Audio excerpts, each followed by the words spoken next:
आझाद ज्ञान न्यूज, नवा दृष्टिकोन, नवा विचार। Lupin human welfare and research foundation Taloda अंतर्गत राबवण्यात येत असलेल्या सुधारित कापूस आदर्श पद्धत प्रकल्पाच्या माध्यमातून धुळे व नंदुरबार जिल्ह्यातील शेतकऱ्यांसाठी विविध शाश्वत शेतीविषयक उपक्रम सातत्याने राबवण्यात येत आहेत। त्याचाच एक भाग म्हणून अल्पसहभाग रक्कम घेऊन 30 शेतकऱ्यांना ठिबक सिंचन साहित्यांचे वितरण करण्यात आले।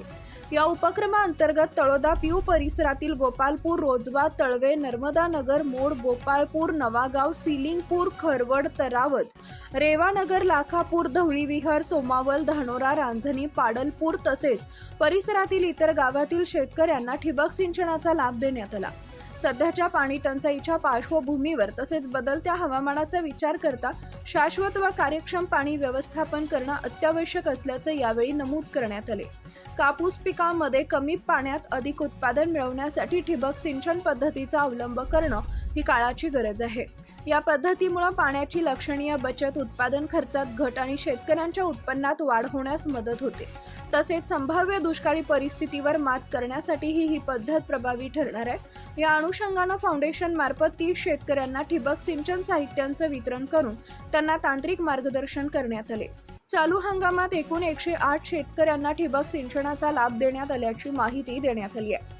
सदर उपक्रम सुधारित कापूस आदर्श पद्धत प्रकल्पाचे प्रकल्प व्यवस्थापक सुनील सैंदाणे, प्रशिक्षण समन्वयक कुशावर्त पाटील, जिल्हा प्रकल्प समन्वयक चंदन टोकशा तसेच तळोदा पीयू व्यवस्थापक धनसिंग पावरा यांच्या मार्गदर्शनाखाली यशस्वीपणे राबवण्यात आला। यावेळी पीयूतील उपस्थित सर्व कर्मचारी। नमस्कार। आज या ठिकाणी लुपिन फाउंडेशन अंतर्गत दिसाई प्रकल्प हा आपण राबवत आहोत। या प्रकल्पाच्या माध्यमातून जवळपास यावर्षी 100 प्लस म्हणजे 100 अधिक शेतकऱ्यांना आपण ठिबक सिंचनाचा लाभ दिलेला आहे।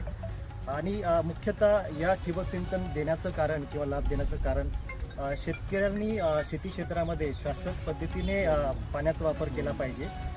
तसेच जे काही क्लायमेट स्मार्ट प्रॅक्टिसेस आपण म्हणतो त्याचा अवलंब करून आधुनिक पद्धतीला कसा जोड देता येईल त्यासाठी हा उपक्रम आहे।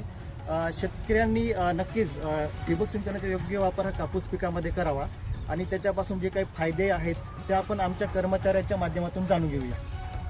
बचत होते 40 ते 60%, वेळेची बचत होते, विद्रव्य खते देता येतात आणि 20 ते 30% खतांची बचत होते। जमिनीची धूप होत नाही, पिकांना समप्रमाणात पाणी मिळते, कमी पाण्यात आपण अधिक क्षेत्र ओलं करू शकतो। पुरेसे आणि आवश्यक तेवढेच पाणी दिल्यामुळे पिकांची वाढ चांगली होते।